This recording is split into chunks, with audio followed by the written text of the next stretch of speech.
Alright, magandang araw sa inyong lahat mga pare. Ako nga pala si Paring RG, ang pinaka-pogi sa Banateros. Kumontra pangit. Kamusta kayo mga kababayan natin dyan, lalo na sa ibang bansa, Luzon, Visayas at Mindanao. Maraming salamat sa inyong panonood. Yung iba hindi nanonood. Ang baba ng views. Hindi, kasi mas maraming nanonood. Hindi, ito naman, mas marami ang nanonood ng mga reels siguro sa sa Facebook natin, sa Facebook page, kaya kumukonti sa YouTube. Anyway, maraming salamat sa inyong mga suporta. Ganun din po, binabati natin yung mga kababayan natin nasa Austria. Yan, si Ma'am, nakalimutan ko pangalan. Nasa Austria, Australia, Canada, saan pa ba? Sa Europe, sa Paris, sa Japan, saan pa ba? Sa Dubai, Canada, at sa iba't ibang sulok ng Pilipinas, ng bansa pala, sorry. Bansa, iba't ibang sulok ng mundo. Yan. At syempre dito sa atin sa Pilipinas, maraming salamat sa mga suporta. Luzon, Visayas, Mindanao. Nabubulol-bulol. Anyway, meron tayo bagong pag-uusapan ngayon. Actually, hindi na to bago. Medyo lumipas na ang ilang araw patungkol dito, didiinan lang natin. Kasi itong si Zaldico, sinabi na nakausap niya mismo si BBM ng harap-harapan. At eto pang matindi, nagalit daw. Ay nako, bakit nagalit? Bakit nagalit si BBM? At eto pa, meron pa tayong isang pag-uusapan na si BP Sara ay ready na nga daw na maging presidente. Bakit siya magiging ready? Yun yung inaano nila. Bakit ang kapal daw ng mukha ni BP Sara na para sabihin na ready na siya maging presidente? Mga bugok. Mga bugok, ewan ko sa inyo. Natural. Siya yung successor. Vice President siya eh. Tumakbo. Simula pa lang nang tumakbo siya bilang bilang Vice President, alam niya na kung sakaling may magkakaroon ng problema itong Pangulo nating bangag, siya na mismo ang uupo. Yun talaga yun. Ano pang inaano nyo? At nasa konstitusyon yan. Ewan ko ba sa mga bobong makakaliwa na to at pinklawan eh. Ang tanga talaga. Ewan ko. Siguro nagtatanga-tangahan, may mga utak siguro, pero dahil sa nababalot na sila ng politika sa ulo nila, putsang ina, nagiging tanga na. Ito pero mamaya na yan. Ito munang pag-uusapan natin.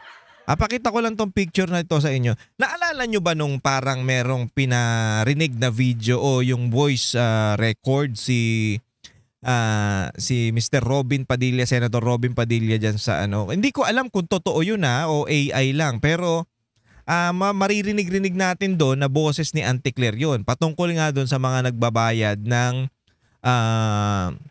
anong tawag dito, mga vloggers. At sinasabi pa nga doon na yung boses ni Auntie Claire, wala ka namang mga walang kwenta naman yung mga vloggers mo. Ilan ba hawak mo class A? Kasi may mga wala daw silang class A. Hindi ko alam kung di ba yung class C o class D, parang mga ganun. Hindi ko alam kung ang Banateros, saan ba saan ba mailalagay yan? Class A ba? Ay, sa tingin ko class S eh. Kasi yung S mas mataas yun sa A. Kung sino nanonood dito ng Ghost Fighter, alam yan. So class S is class A, wala daw class A silang hawak. So yun yung narinig natin. Pero hindi tayo nagpapaniwala kaagad dun ha. Huwag kayong basta-basta maniniwala doon mga pare.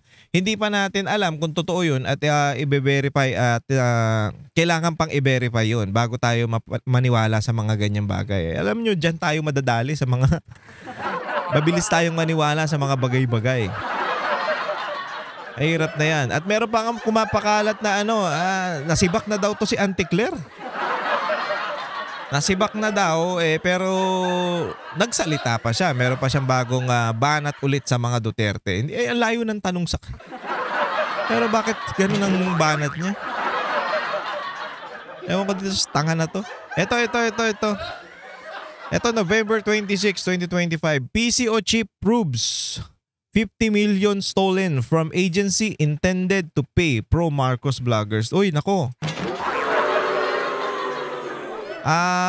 So yung video, yung voice recording na yon, parang ito ba yung papatibay nung voice recording na yon o ano ba? Baka pwede nyong ipaliwanag to, Malacanang. Ang hirap pag pag kailangan mo pang magbayad ng mga vloggers para mahalin ka. Kailangan mo pa magbayad ng mga vloggers para ipagtanggol ka. Hindi, dalawang klase lang naman yan eh. Yung iba, baliw na sumusuporta sa magnanakaw, o yung iba, bayad. Ganun lang naman yan. Butang ina, ninanakawan na tayo.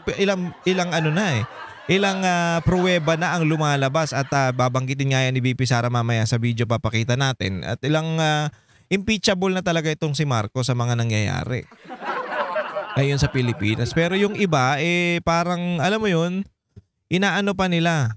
Yung parang, anong tawag dito, pa nila, parang pinapalabas pa nila na ayaw nila kay VP Sara. Pero mas gusto nila dun sa magnanakaw. Di umano. Mas gusto nila doon sa tulalang presidente. Mas gusto nila doon sa walang ginagawang presidente. Tingnan nyo, ang sipag ngayon. Bakit? Nabanggit doon sa kay Saldico eh. Kailangan niya magsipag para hindi siya mapansin. Ganun kasimple. Ano ba naman yan? Alam na natin yung diskarte ng mga animal na to, kaya hindi na tayo mabibili ng mga yan. Alam mo talaga may mga ginagawa tong mga tarantado na to eh. O ito, panoorin natin to mga pare. Bago tayo mag-umpisa, please subscribe to my channel at huwag kakalimutan mag-share at pag-like. Ganun din po paring RJ sa Facebook, paring RJ Banateros sa TikTok, Banateros 2.0, DZAR 1026, SMNI at ang Vox Populi tuwing Sabado yan, 8 to 9. 6 to 8 p.m. Sorry, nalilito na ako. Anyway, ito panoorin natin to mga pare. Hoy, sa mga hindi pa nakasubscribe dyan, anong hinihintay nyo ha? Tayo talaga, ang daming nanonood, pero konti ang nakasubscribe. Please subscribe na para masaya na tayong lahat. Okay po ba yun? Panoorin natin to.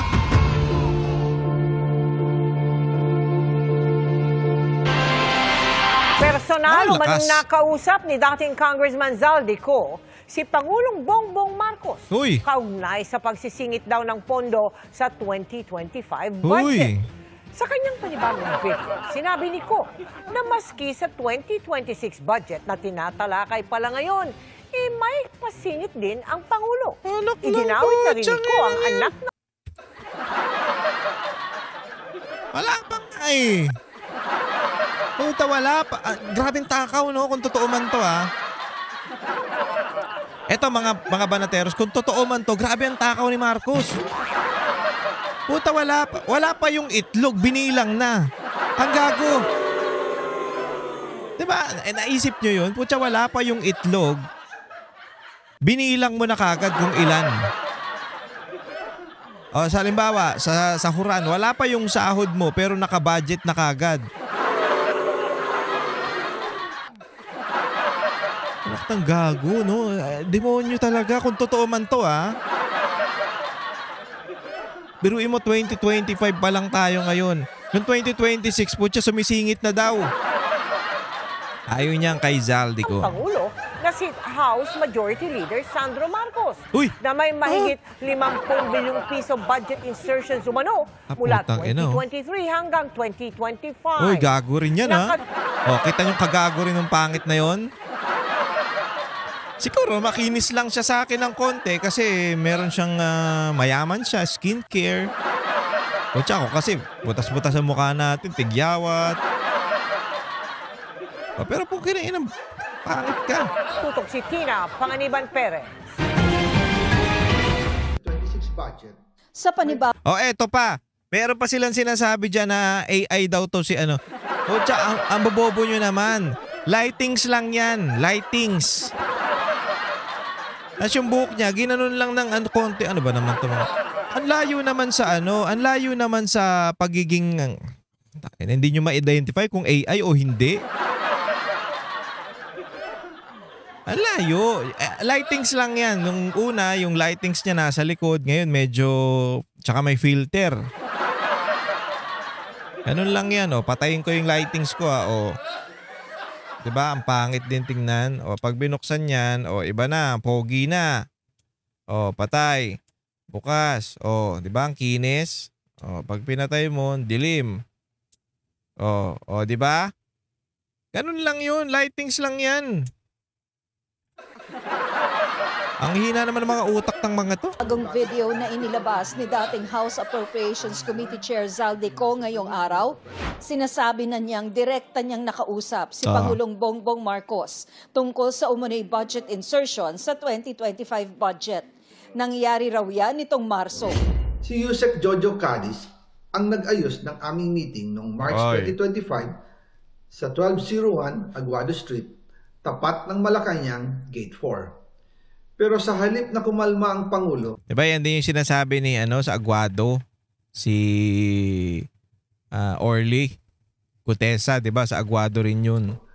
Lalos lang siyang nagalit. Uy, bakit nagalit? Sa halip na itanggi o linawin niya ang tungkol sa 100 billion insertion, pinagsabihan niya kami ni dating Speaker Romualdez at sa akin mismo, diretsahan niyang sinabi, "Wag mo akong pigilan." Uy, putyang ina, grabe. Wag mo akong pigilan. Ano kasi, parang sinasabi na ito ni Zaldico, imbis na linawin niya kung para saan yung insertion ng 100 billion. Ano lang pa ito lang sa tingin ko, imbis na linawin niya, putya nagalit pa siya. Siguro nagtatanong sila, sir, para saan ba yan, sir? Hindi ko alam inaano ko lang to speculation ko lang to, kumbaga baka ganito lang yung nangyari. Bigla daw sabi ni ni Marcos, sabi ni Zaldico, ayon daw kay Zaldico, sabi daw ni Marcos, wag mo kong pakialaman. Ha? Wag mo kong pakialaman. Sa mga insertions ko. Wag ka nang makialam sa budget. Dahil sa mga binitawang salita sa akin ni BBM, naging malinaw sa akin na siya mismo ang nag-utos kila Secretary Mina Pangandaman at Yusek Adrian Bersamin na ipasok ang 100 billion pesos worth of project. Ayun, putang ina. Hoy, ba't nawawala? Wait lang.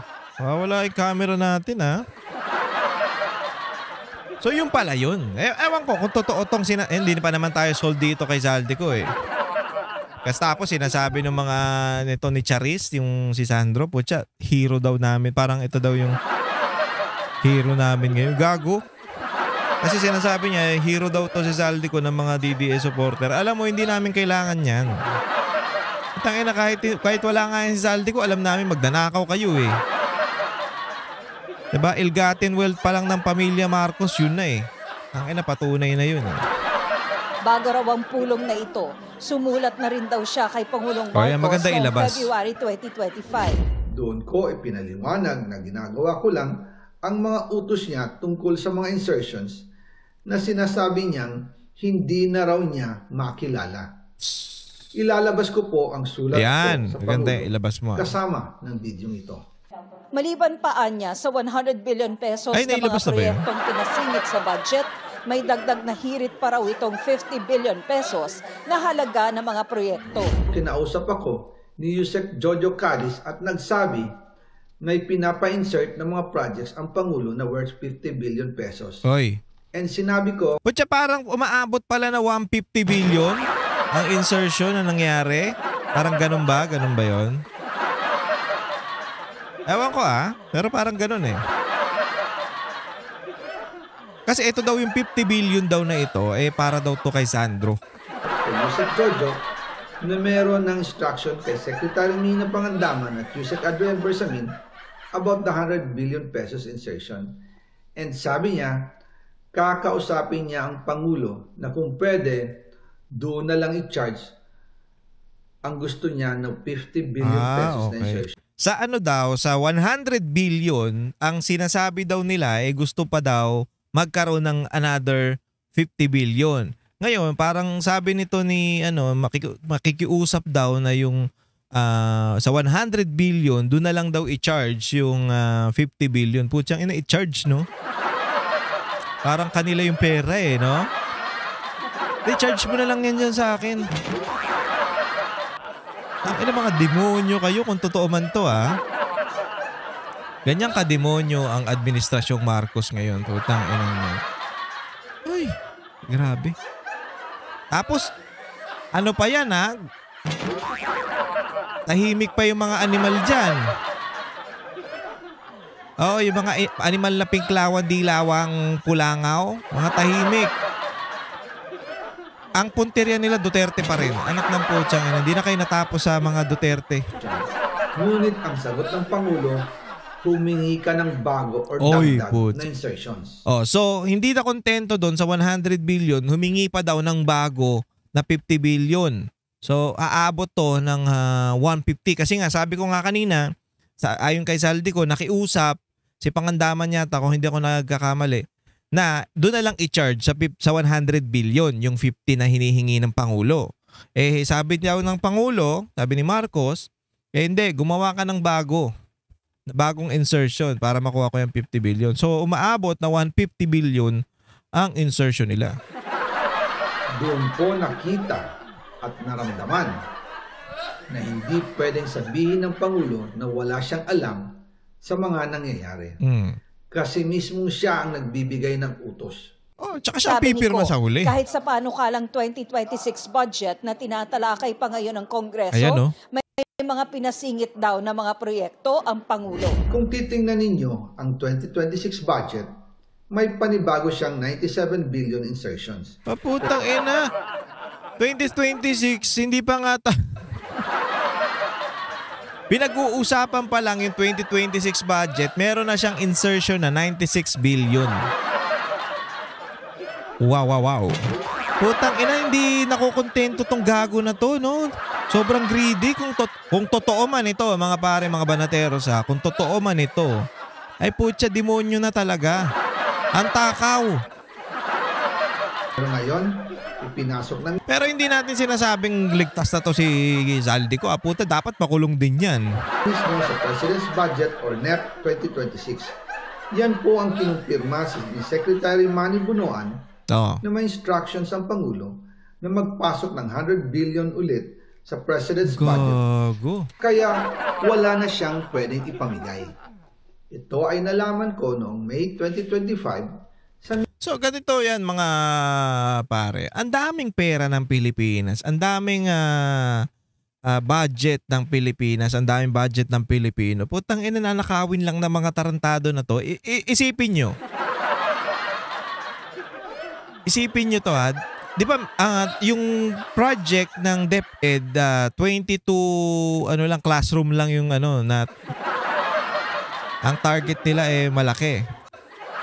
2,000 yata, 2,000. So dyan sa 50 billion na yan, putya, ang dami ng eskwelahan na mapapatayo niyang 50 billion na yan. Okay, lumipat tayo sa iba. Sa mga kalsada, sa mga tulay, di ba? Ang dami nang mapapagawa niyang 50 billion na yan. Sa flood control project, ang dami nang mapapagawa at ang dami nang hindi mababaha o mabilis humupa yung baha dahil dyan sa 50 billion na yan. 50 billion pa lang ito pinag-uusapan natin, Ngayon, putyang ina, pagdating naman sa bigas, putya, ang daming ilang kilong bigas ang kayang mabili ng 50 billion na yan. Ang dami nang mapapakain, baka buong Pilipinas kaya mapakain. Di ba? Diyan sa pera na yan, putang ina, saan lang mapupunta? Sa mga demonyon to. Ganyang kahayop ang administrasyong Marcos. Hindi natin wala nang pakialam. Kunyari concerned sila, kunyari gumagawa ng mga paraan para matugis yung mga demonyo, yung mga magnanakaw, yung mga corrupt, 'di ba? Kunyari gumawa ng ICI para lang magmukha siyang bida. Pero sa totoo, ayan na nga, sinasabi na ni Zaldico. Si Zaldico nagsabi nito, kung totoo man to, gago kayo. Meeting namin kasama si dating Speaker Romualdez. Sinusubukan pa ng GMA Integrated News na makuha ang panig ng palasyo sa mga sinabi ni Ko. Pero bukod sa Pangulo, idinawit na rin ni Ko si Ayan, si Presidential Gago, yung son pangit. at House Majority Leader Sandro Marcos. Tayo na pogi yan. Tsura mong palaka. Sa budget insertions mula 2023 hanggang 2025. Hindi lang po ang Pangulo ang may insertion sa budget. Pati po si Congressman Sandro Marcos, meron din Ipiyok. pong pinapasok ng taon.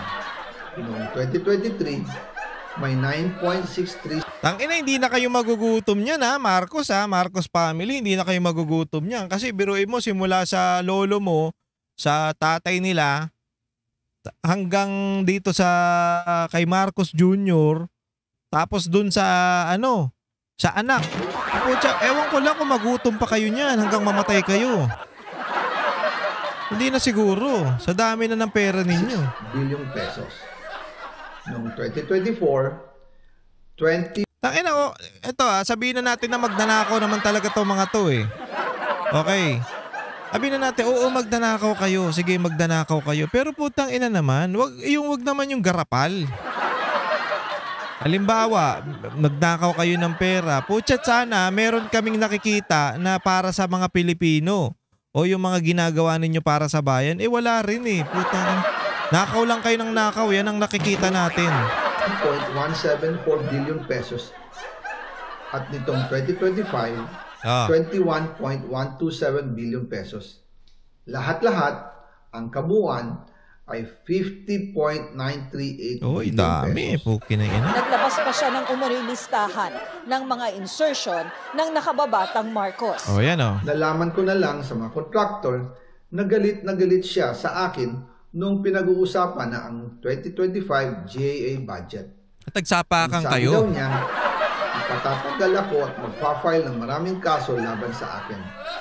Kasi kulang ng 8 billion pesos yung Ay! insertion na gusto niyang ipasok. Puta ina na. Nagalit pa ano? Tangina, dahil kulang ang hinatid mong pera sa akin ng 8 million ba? 8 billion. Ulitin nga natin para hindi tayo magkamali.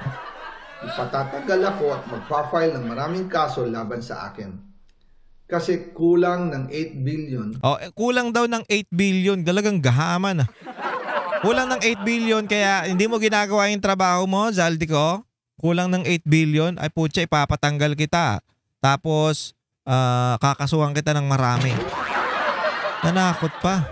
Pesos yung insertion na gusto niyang ipasok. Ang dahilan daw, may mga contractor na nakapag-advance na sa kanya at dahil hindi na ipasok ang buong halaga, kailangan daw niyang magsauli sa mga yon. Sa isang statement, inakusahan ni Representative Marcos Sico na bahagi ng destabilisasyon. Base raw sa intel, nakipagkasundo na Sico sa mga gustong magpabagsak sa gobyerno para anya matakasan ang kanyang mga krimen. Kahit sino naman daw ay pwedeng umupo sa harap ng kamera at magpakalat ng mga kasinungalingan. Tinawag pa niyang bagong kampyon ng mga DDS. Tangina mo. Sarap sampalin ito ni ano pangalan to? Si Sandro eh. Puta, ano ba? Wala naman sa issue yung tangina. Talagang maipasok lang yung DDS, yung mga Duterte. Puta, talagang ipapasok ninyo. Wala naman yung mga Duterte dun sa issue nyo eh. Puta, kayo gumawa niyan eh. O isipin nyo, sila gumawa niyan, sila nagnakawan dyan, sila naglagay ng insertion, tapos sasabihin, ay hindi, champion niya naman Duterte. Gago? Gago ka? Sipahin kaya kita. Hindi, bakit? Hindi na kayo na lahat na lang ng kasalanan ginagawa ninyo, putya damay ang mga DDS. Ano ba? Hindi na kami mawala sa isip ninyo mga animal Ilan to mga to? Abnormal ang puta. Abnormal ka? Bakit? Mukha ka namang abnormal. Ko na ang mga pahayagan niya ay katang-isip at mali. Inalis din Putang ina, sinong sinong may katang-isip, ha? Yung tatay mo na kumakausap ng lolo mo na multo, nagabi-gabi daw, o itong si Zaldico na may nilalabas na patunay, may nilalabas na listahan. Ay, nako. Ay, na sinong may katang isip o sino yung nabubuang? Yung tatay mo o ito si Zaldico? Nagkakaaway lang kayo kaya kayo nagkakaganyan eh. Tapos sasali nyo pa kami. Mga animal.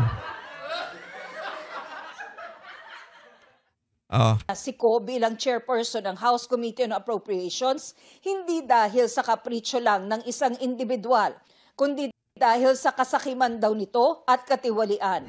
Panawagan pa ni Marcos sa publiko, huwag magpabudol kay Zaldico. Ang Makabayan Bloc naghain ng resolusyon para paimbestigahan sa Kamara ang mga pahayag ni Ko at dating DPWH Undersecretary Roberto Bernardo. Para sa GMA Integrated News, Tina Panganiban Perez. Okay na yan. Okay na yan. O, next na balita tayo.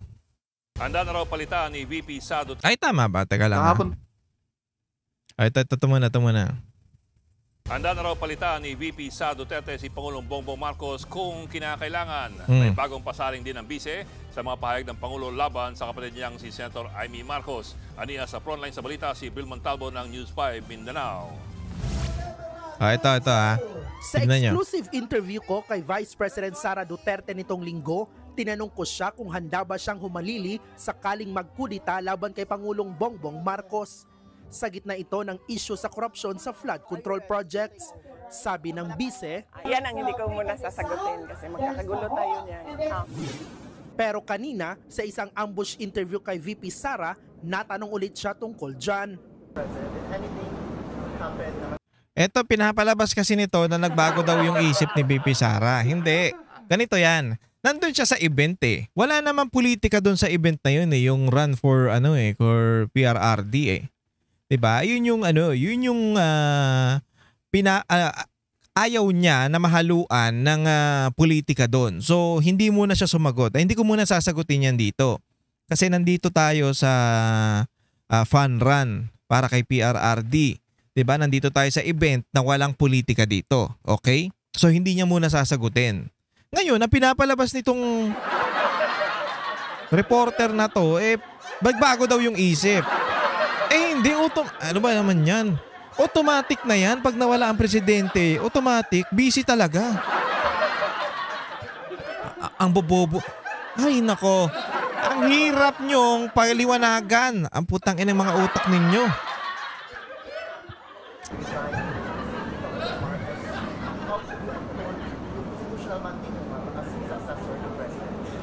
In case of course.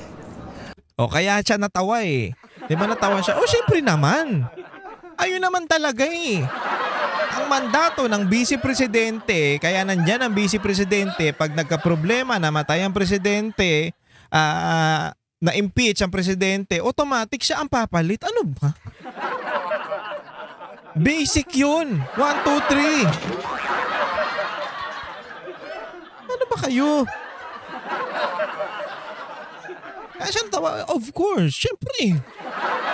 Of course. There is no question about my readiness. Pinesenta ko sa inyo. Yung readiness, yung pagiging ready niya. Kini-question nila, parang masyado daw atat si VP Sara na maging presidente. No, hindi. Ang point dito, kaya nga siya tumakbo na bilang vice presidente, automatic yun, alam niya na pag nawala ang presidente, siya na ang papalit. Ready man siya o hindi, siya talaga ang papalit dyan.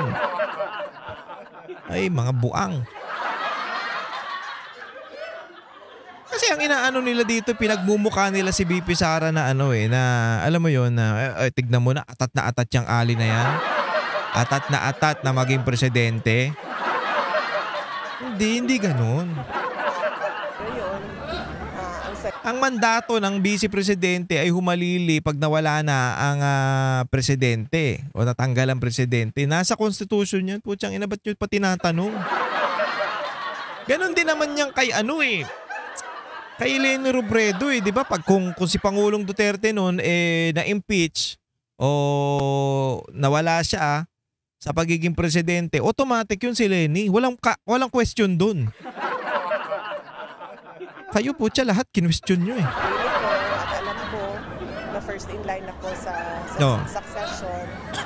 Wala nang tanong doon. Diba? Kung ano ang gagawin ko.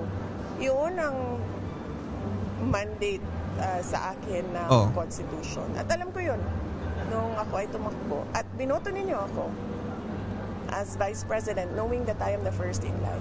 O yun, no? Diba?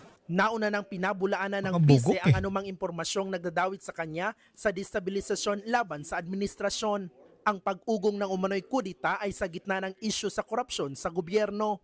Kumbinsido nga raw si VP Sara sa pahayag ni Zaldico na sangkot sa budget insertions ang Pangulo at ang kanyang anak na si Congressman Sandro Marcos. Hindi nyo ba nakikita? Bakit hindi nakikita ng mga tao yun eh? It's a matter of reading the budget. Lahat ng ebidensya nandiyan sa budget. His signature on the general appropriation. Ayan yung sinasabi ko sa inyo. Ha? Binabasa niya yan eh. Binabasa niya ang Pangulo yan. Kung binasa niya, pinaghayabang niya pa, I read it, some there, I be to it. Mga ganun pa siya, di ba? I analyze it. So binasa niya. Pinagmamalaki niya na binasa niya yung General Appropriation Act. So alam niya na mayroon doon mga budget na malalaki, na malalaking insertion. Doon pa lang sa pagpirma niya, ibig sabihin alam niya yun. 'Di ba? Kasabwat siya doon. Bakit? Nakita mo na eh. Unless hindi mo binasa. Nagsisinungaling ka na naman. Pero pinagmamalaki niya, binasa niya. So, let's assume na binasa niya talaga. Okay, nakita niya yun. Bakit ang laki nito? Bakit hindi mo question? Yan yung paulit-ulit nating sinasabi na doon pa lang dapat ko questionin mo na bakit ganito kalalaki yan? Kung ikaw talaga ay hindi mo kasabwat yung mga tarantado na yan. O kung hindi mo trip yan, kung hindi mo gusto yan. Aanuhin mo kagad, haharangin mo kagad yan. Hindi ko pipirmahan yan hanggat hindi nyo inaayos. Bakit ganyan kalaki ang insertion yan? Diba? Ganun kasimple. The fact na pumirma siya doon sa GAA, putya, automatic na alam niya yun at meron siyang kasalanan at may pananagutan siya doon sa mga insertion na nangyari dyan sa kamera. Yun. Is the best evidence against him. Hiningan din ng reaksyon si VP Sara tungkol sa pahayag ng Pangulo kay Senator Amy Marcos. Matatandaan inakusahan ni Senator Amy si PBBM at ang First Family na gumagamit umano ng droga. Sagot ni PBBM, tila hindi raw niya makilala ang kapatid kapag... So parang sinasabi niya na wala daw sa sarili dyan nito ni BBM doon, na wala daw sa sarili si Senator Amy habang nagsasalita. Yun yung paliwanag niya dyan. That's not my sister. Kumbaga, hindi yan yung kapatid ko. Nahihibang yan.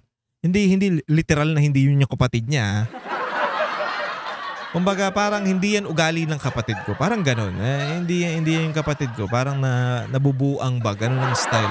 Ganun na ibig sabihin niya. Sa TV, iba ang tingin ni VP Sara sa sinabi niya ni PBBM. Sa tingin ko it fits the profile of a drug addict. Uy.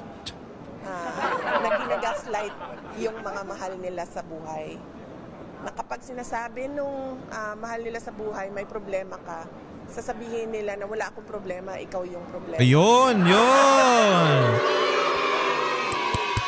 Ang lupit.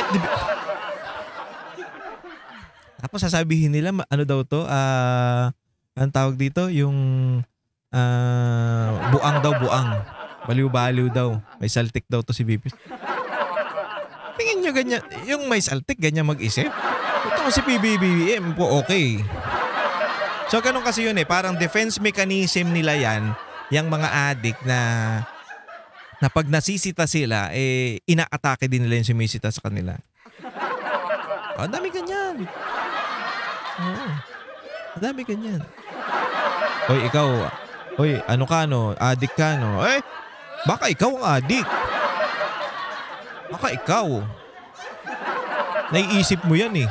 Oh, parang gano'n, di ba? Parang Basta yung defense nila yan na sabihin na may problema yung tao. Baga, ikaw may problema. Ayun nga, sabi ni VP Sara, ikaw may problema ka. Hindi, walang problema sa akin. Baka ikaw may problema kasi nakikita mo ko may problema. So ikaw may problema. Nasa yung problema. Very characteristic response of a drug addict. Nagbabalita mula sa frontline, Ayun. Bril Montalvo, News 5. Oh, ito. Ito pa isa. Mahaba pa ba yung oras natin? Sige, meron pa Marami tayo. na raw impeachable offense si Pangulong Ayan. Bongbong Marcos ayon kay Vice President Sara Duterte. Gayunman, hindi raw siya maghahain ng impeachment complaint laban sa presidente. Ayun. Why will we waste our time in filing a impeachment complaint na alam naman nating hindi papansinin ng House of Representatives? Oh, yun. Ayon kay Tama. VP Duterte, Tama naman kabilang sa kasi mga mga impeachable- tropa nila yung nasa kamera Kaya hindi papansinin niyang Tignan nyo, yung impeachment ni VP Sara na wala namang bigat. Kumbaga, sige lang sila ng sige. Ang daming pumirma, di ba? O dahil wala kang silbi, wala kang kwenta yung impeachment ni VP Sara, yan, na archive. Binalik ng Supreme Court sa kanila o sabihin na natin nanggaling sa Kamara pinadala sa may Senate, binalik ng Senate sa kanila, aayusin, tapos sabi ng Kamara, ay wala yan, unconstitutional yung ginawa ninyo. O dito, alam mo na, alala ko talaga dito si kay VP Sara yung tatay niya Isipin mo, ganun din yan dati, yung sinasabi na impeach daw si Leni Robredo, dapat daw i-impeach si Leni Robredo, ganyan-ganyan, sinasabi kay Pangulong Duterte. No, bakit natin i-impeach? Halal naman yan ng taong bayan. So, ang taong bayan ang pumili dyan. Huwag na lang, impeach pa. O, ganito rin si VP Sara. Well, impeachable naman talaga kasi nakikita na natin yung mga katarantaduhan nila Nagpuputukan, nagsisingawan na yung mga baho So hindi niya na kailangang siya pa, sa kanya pa manggaling. Ang pangit kasi tingnan nun. Para kang, alam mo yun, para kang nagmamadali na mawala yung si BBM. Oh, eto ang sagot. Kung nagmamadali ito si VP Sara, kung atat na atat to, dapat siya nag-file ng impeachment ni BBM. Hindi nga sabi niya hindi nakikita na nga natin ng Pangulo, Hindi ko na kailangan kasi nakikita na natin. pagtanggi niya na sumailalim sa drug test. Oy. Ito raw ay betrayal of public trust. Nilabag din umano ng Pangulo ang konstitusyon ng payagan ang International Criminal Court na Ayan pa isa, pukin ng inan yan. Diba hindi na tayo ng ICC. Tapos may mga lumabas na nag-iimbestiga nga sila dito. Na doon pa nga mismo sa hotel ni Zaldico tumutuloy yung yung ICC na yan. So tapos may pa sila, ang bilis pa nilang makakuha ng mga file sa mga barabarangay o sa mga munisipyo para imbestigahan yung mga gusto nilang imbestigahan. Ganong katindi. Nakikita natin yung mga yan. So doon pa lang medyo kung pinayagan mo yun, putya, impeachable ka talaga. Kasi hindi naman dapat unconstitutional yun. pasok sa Pilipinas. Labag din daw sa saligang batas ang pagpayag umano ng Pangulo sa budget insertions. Ayan pa. Ang ebidensya raw nito ay kanyang pagpirma. Ay mga demonyo, tuwan-tuwa Ang ina, daming pera. sa General Appropriations Act. Hindi ko na kailangan sabihin na kasali yung Pangulo dyan. Nakita niya kung ano yung ginawa ng Congress doon. Pero pinirmahan pa rin yan. Oh, di ba? His signature on the General Appropriations Act Ayun yun. is the best evidence against him. Accountable siya because he allowed the insertions. Sabi pa ng bise, handa siyang pumalit bilang Pangulo kung sakali. Sinusubukan pa ng GMA Integrated News na kunan ng pahayag ang Malacanang Kahit hindi tungkol naman sa siya mga maging sinabi ng bise. There is no question about my readiness. I presented myself to Okay na yan. Kahit naman hindi siya handa maging masasabi natin na maging Pangulo, wala siyang magagawa kasi nasa Constitution yan. At siya talaga ang uupo dyan. Ang kulit ng mga to. Eto pa, bago tayo magtapos, putsangin na.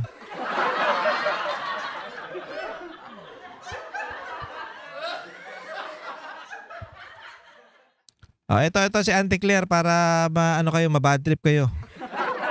Po sinagot ni VP Sara Duterte ang tanong kung Ito, kita handa yung siyang kagagot. maging Pangulo sakaling magbitiw si Pangulong Marcos. Ang sabi po niya, and I quote, "There is no question about my readiness." Does the President have a message to the Vice President expressing her readiness and willingness to take his place? Handa na po siya maging Pangulo kapag ka po nawala or natanggal ang Pangulo sa pwesto. Tama po ba yon? Tama yun, ma'am. Alam mo, abogado ka pero tanga mo eh. Handa siya o hindi, handa man siya o hindi, siya talaga ang papalit. Kasi siya ang Vice President eh. Buang talaga ang puta. Abnormal. Iban? Yun po ba ang sinabi niya? Oo. Handa siyang pumalit sa Pangulo kapag ka Tangina, inuulit-ulit pa ng tanga na to, no? Ang tanga nito. Tangina, mga pare, mga baratero, sabay-sabay tayong mainis. Ayan, bago tayo Ayun na, damay-damay na to, mga boss. Hindi. Ganun lang kasimple eh. Simple lang, di ba? Putang ina, nasa Constitution at ayan ang mandato ng isang Vice President. Pag nawala ang Pangulo, siya talaga yan. Wala nang question dun. Hindi nyo pwedeng questionin kung ready na ba siya o hindi. Kasi kung kahit na hindi siya ready, siya talaga ang uupo dyan. Ano ba? Bitiw. nagbitiw. Ang tanong din natin sa taong Putang ina, bayan, tingnan mo. Tinanong siya tapos sasagutin niya ng tanong. Bakit taong bayan na naman ang inaano mo? handa po ba kayo sa mas marami pang Mary Grace Piatos? Ayan na naman, Mary Grace Piatos na naman kayo. Pinaliwanag na nga natin ng ilang beses yan. Bobo ka ba? Sa tingin ko bobo ka eh. Kasi ganito yan eh. Paidaanan lang natin. Yung Mary Grace, yung mga pangalan na yan, yung mga pangalan na nandyan, yan talaga eh, ano lang yan, screen name o code name. Hindi nila pwedeng ilagay kung sino yung mismong yung pangalan na nandun. Yung binigyan nila ng parang pabuya doon kasi sa mga ganyan yan eh, sa mga intelligence fund, yung mga nagbibigay ng information, yun yung binabayaran. Kaya meron tayong intelligence fund. So hindi nila pwedeng, actually nakatakip pa nga yan eh pag pag inaabutan eh, para wala talagang nakakakita eh. So ang tendency niyan, hindi nila pwedeng ilagay doon yung pangalan. Kunyari may tinutugis tayong kriminal. Tapos yung intel natin na nagsabi noon, ilalagay mo yung pangalan nung nagsabi ng intel. Ito yung pangalan niyan. For example, tinuro ni paring RJ si Saldico na nandito sa lugar na to. Ang pangalan na nagturo, ang pangalan ng intel natin si paring RJ. So ngayon, pag nalaman nung tinuro niya yung pangalan mismo nung nagturo, delikado yun. So kaya ginagawa nila, binabago nila yung pangalan o nilalagyan nila ng ibang pangalan para hindi matrace. Kasi for safety nung nagturo, for safety nung intel. Ganun kasimple.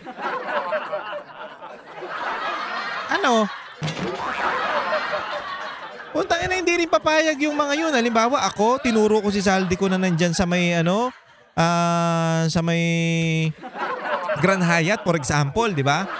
Si Saldi ko nandyan sa may Grand Hyatt. Sige, ilalagay namin. Ay, hindi, huwag nyo ilalagay pangalan ko dyan. Ako madidelikado dito. Hindi ka rin papayag kasi ikaw ang madidihado eh. Putya, yung pala yan si paring RJ pala. Sige, trace nyo yan. Yariin nyo yan ngayon.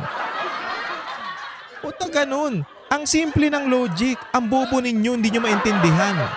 Lalo-lalo ka na anti-clear. Buang ka. Kasi diba? Bakit? Tagal-tagal na yan eh. Unang-una po. Wala man nagpapaliwanag dito kay Auntie Claire. Wala bang masasabi natin na, Madam, ganito kasi yan eh. Hindi yan po pwedeng ganto-ganto ganyan. Ganto yung ibig sabihin yan. Kaya hindi mo pwedeng laging banggitin yung Mary Grace Piatos. Nagmumukha kang tanga lalo. Nagmumukha kang bugok. Wala bang nagsasabi kay Auntie Claire na gano'n? O hinahayaan nyo lang dyan sa Malacanang kung sino man ang amo nito na maging magmukha siyang tanga, ganon? Masaya kayo na nagmumukhang tanga itong Yusek nyo? Ang Vice Presidente, hindi acceptable. It is not acceptable for a Vice President to anticipate the resignation of the Bobo, hindi. Puta, hindi niya ina-anticipate. Tanga. Ano ba naman, Auntie Claire? Napakatanga mo naman talagang tunay. Hindi niya ina-anticipate. Automatic yun, te. Automatic na siya. Ha? Presidente na pinagsisigawan nilang bumaba sa pwesto. Teka, bobo naman This eh. is definitely a form of political destabilization. Ang ina. Ay, di ko matik yung kabubuan nitong Ali na to. Ate, nagbabasa ka ba ng abogado ka pa man din. Hindi ba pwedeng maano to? Paano ba madidisbar to? Kasi tanga eh. Kahihiyan to sa ano eh, sa baka malulupit na abogado eh. Nasa konstitusyon yan, ate. Bakit ang tanga mo? Basahin nga natin sa konstitusyon kung ito eh talagang tanga talaga. De, joke lang. Baka ano, baka nakasulat din sa konstitusyon na tanga talaga si Auntie Claire. Ito simpleng mamamayan, simpleng mga Pilipino alam na talagang ang Vice President ang uupo pag nawala ang presidente. Whether she like it or not, whether you like it or not, wala ka na magagawa. Vice President ang uupo dyan. Kaya nga ayaw nung iba eh, di ba? Ang gusto nila eh, tanggalin din si BP Sara tsaka si Bongbong Marcos sabay eh. Nakatanga. Pinapahina niya ang public confidence ng tao sa administrasyon. Wala na, mahina na talaga. Those words contribute to the climate of uncertainty and crisis. Dahil pautot? Kung handa siya, makikita po natin, nag-anticipate siya na mawawala ang Pangulo. Yan po ang balak nila. Yan po ang nasa isip nila. At yan po ang ginagawa nila ngayon. Yan ang, Bobo, yan ang talaga mangyayari. Yan ang nakasulat sa konstitusyon. Ano ba? Tangina naman. Nakakabuang to si Auntie. Eto mga kababayan, bago tayo magtapos. Meron tayong problema. Sinong problema natin? Si PBBM. Dahil siyang head of state ng ating etong Pilipinas, siyang pinuno ng Pilipinas, siya ang nagmumuno ng Pilipinas, dapat maayos siya. Kumbaga, dapat siya ang mag-aasikaso ng lahat ng bagay. Ngayon, ang problema natin, hindi niya magawa yung posisyon niya. Hindi niya magawa yung pagiging presidente. Ang daming nangyayari, korupsyon. Yung nangyayari sa mga baha, bagyo, wala siyang ginagawa. Basta, lutang lagi. Ha?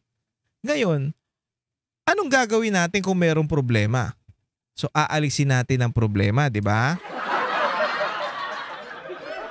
Pag may problema, aalisin natin o papalitan natin, babaguhin natin. Itutukuyin muna natin yung problema at ang problema natin ngayon dito sa Pilipinas kung bakit tayo lubog na lubog, hindi lang sa baha kundi sa lubog na tayo sa utang at sa mga pagnanakaw ng mga tarantado na to. So anong gagawin natin? Papalitan natin yung problema o aayusin natin yung problema. Paano maayos yung problema? Tatanggalin ang problema. Ano yung solusyon? Ano yung solusyon? Dahil problema natin ng presidente, ano yung pwedeng solusyon at dapat na solusyon? Kasi wala namang iba eh. Tanggalin ang presidente at ang mapapasok na dyan si BP Sara, ayun ang magiging solusyon. Ngayon, ito ang hamon natin sa mga bumabatikos kay BP Sara. Kung hindi niya magawa ng 2 years yung mga maayos ang Pilipinas, well, hindi niya naman kaya yan o mahihirapan siya dyan. Kumbaga, ito kung hindi siya magtrabaho within this 2 years, kung matanggal man to si PBBM, ang 2 taon, kung hindi siya magtrabaho niyan, wala tayong magagawa. Pwede tayong magpalit ng iboboto natin. Pero kung magawa niya o kahit papano maayos niya yung Pilipinas nitong nag-perform siya ng mas maayos, hindi kagaya nito ni BBM na palutang-lutang lang.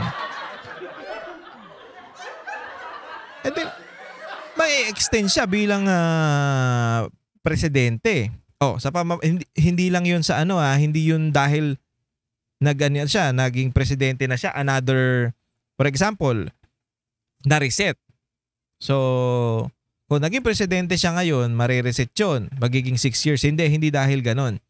Magkakaroon tayo ng eleksyon pagdating ng 2028. So, kung nagustuhan natin yung performance ni BP Sara, malamang iboboto rin natin yan. 'Di ba? Wala na kayong magagawa. Kung matatanggal si BBM, matatanggal talaga yan at si BP Sara ang papalit dyan. Wag na kayong wag na kayong ipagpilitan pa yung katangahan ninyo. Katangahan mo, Auntie Claire, wag mo na ipagpilitan. Yun talaga yun. Hindi mo pwedeng sabihin na, gusto niya? At siya, ganon? Hindi. Walang ganon. Walang ganon dyan sa alin na yan. Kaya nga po siya, kaya masaya tayo at na-meet natin yan eh. Ewan ko sa putang ina to. Kaya nga nabubuwisit tayo dito kay Auntie Claire, puro katangahan ang pinapairal. Tapos yung tanong sa kanya, iba yung isasagot niya. Tatanungin niya rin ng tanong. Na kaya siya nagbumukhang tanga dahil sablay yung sagot niya. Di ba? Anyway, mga pare, maraming salamat sa pagsama sa akin at ingat po kayong lahat. Kung nagustuhan niyo yung ating video at nainis kayo, please subscribe to my channel, Paring RJ TV, at ganoon din po ang aking Facebook account, Paring RJ. Paring RJ Banatero sa TikTok, Banateros 2.0, SMNI, DCAR 1026 at ang natin, Vox Populi. Ganoon din po, paki-follow po ang ating mga kasamahan Banateros. Ito, yan. Ayan. J. Guevara, Master Judea, Boss Dada, Banat by Coach Oli, at syempre ang pinakapogi ako. Once again, maraming salamat mga pare. Ingat po kayong lahat and God bless you all. Ako po si Paring RJ.